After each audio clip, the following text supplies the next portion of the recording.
In 2025, a team of scientists and researchers were on their way to the abandoned station in the Arctic, the Polaris station. There had been reports of strange signals coming from the area, along with intermittent reports of unconventional experiments and inexplicable occurrences. Rumors spoke of unnatural sounds and strange shadows moving in the night.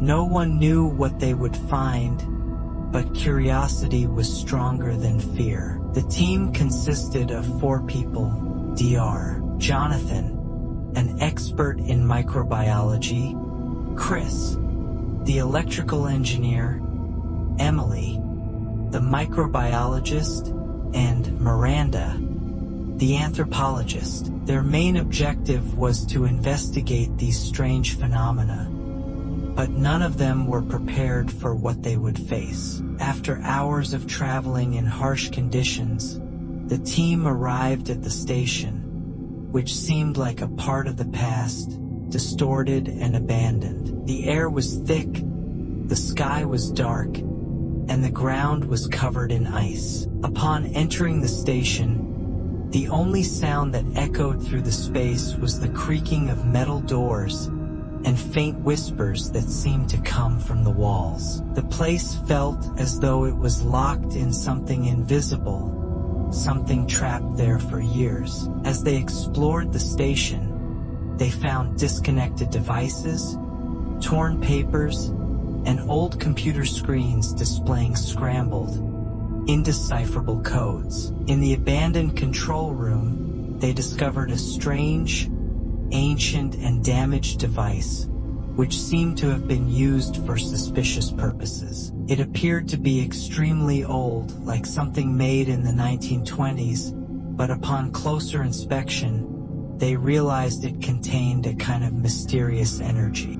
Emily, who was most intrigued by the strange objects, activated the device. Immediately, the lights in the room began to flicker, and the sound increased until the lights started turning off and on. Then, suddenly, the door slammed shut on its own, and their eyes were drawn toward an old window with cracked glass. Outside, shadowy figures appeared, moving with great speed as if they were watching them. At that moment, Emily disappeared. They heard no sound from her, nor saw any trace of her. The place grew even more mysterious and dense with shadows. The team began to feel uneasy, but they decided to continue searching the station, hoping to find any clue that could explain what was happening. As time passed, other team members began to disappear one after another. First, Chris vanished while checking the equipment. When he returned, his body was pale, his eyes vacant, and he stared into the emptiness with no sense of life. Suddenly, his hands began to tremble, as though they were moving through the air involuntarily. When he looked at them, his laugh was strange, an inhuman laugh, until he collapsed to the floor and his body melted into the shadows. Jonathan was no better off. In one of the long hallways, he felt the ground shaking beneath his feet, and the sounds in his ears increased. As he ran toward the exit, he saw distorted, unreal scenes. Disfigured people emerging from the walls, staring at him, and a whispering sound growing so loud that it became unbearable. Suddenly, a huge shadow leapt toward him, as if something had been released from inside the walls and swallowed him into chaos.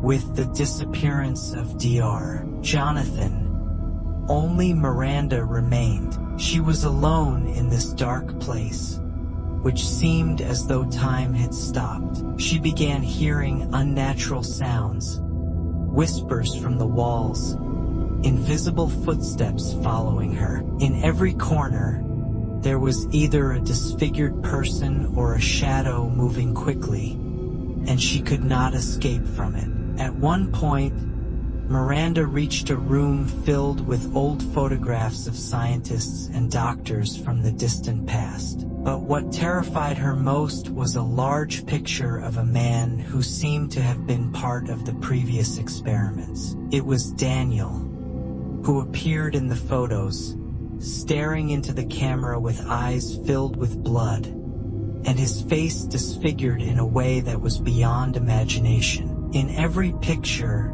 it looked as though he was getting closer to her. With each step she took toward those photos, the whispers in the room grew louder, and the shadows around her increased, until they surrounded her from all sides. She could feel something invisible drawing closer to her, something that began trying to take control of her mind, of her thoughts. Then, in a strange moment, Miranda collapsed to the ground, feeling pain throughout her body. Her heart raced, and she saw all those who had disappeared moving in the shadows, distorted figures, spirits living within the walls of the station. They were approaching her, whispering her name. Suddenly, the station shook violently, and gaps appeared in the ground and walls. This was the last thing she saw before losing consciousness. When she woke up,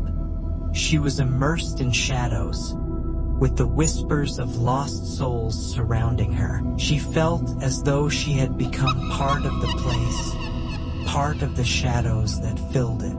We kindly ask you to subscribe to the channel and activate the notification bell to receive all new updates, and your support would be greatly appreciated.